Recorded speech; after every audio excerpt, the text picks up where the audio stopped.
The United States is facing an epidemic of opioid overdose deaths.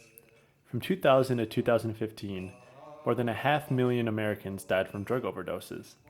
More than 60% of these deaths are from opioids. Native Americans have twice the rate of drug overdose deaths compared to the general U.S. population. In 2016, a partnership was established between the Indian Health Service and the Bureau of Indian Affairs to help battle the opioid crisis that plagues many areas of Indian country. In the state of New Mexico, where in 2014 opioid overdose deaths were the second highest in the nation, law enforcement officers have experienced firsthand the value of the important partnership between the Indian Health Service and the Bureau of Indian Affairs. Let's hear firsthand what Officers Vigil and Paul's impressions are regarding the training they received from the Indian Health Service. My name is Officer Jonathan Vigil. I am employed with the Bureau of Indian Affairs, Northern Pueblos Agency. My name is Officer Karen Paul. I've been with the Bureau of Indian Affairs for 4 years. I thought the Indian Health Service training was very helpful of just knowing the symptoms, the signs of someone that has overdosed. It was extremely helpful in the fact that it helped me understand the symptoms and what to look for in an overdose when it came to heroin or opioids. It also helped me understand what Narcan was. After I took the training, I felt very confident in administering or just using the Narcan in any scene or incident that I would come upon. It seems the training for naloxone was very valuable to the Bureau of Indian Affairs officers.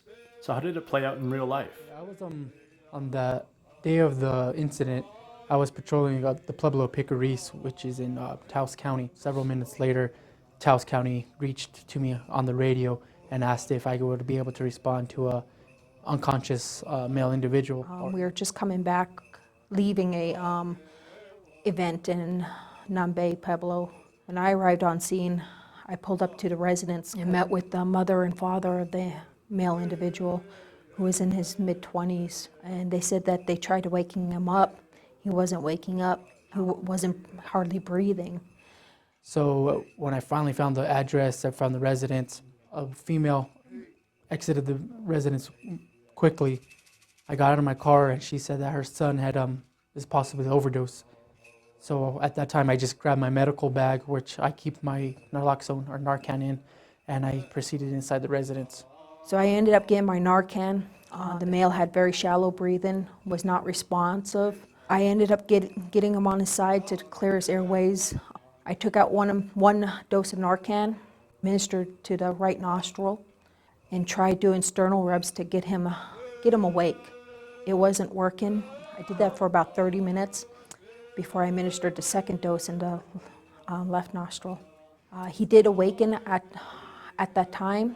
Inside the residence, once I walked inside the residence, it was the living room, and I saw a male lying on the living room floor.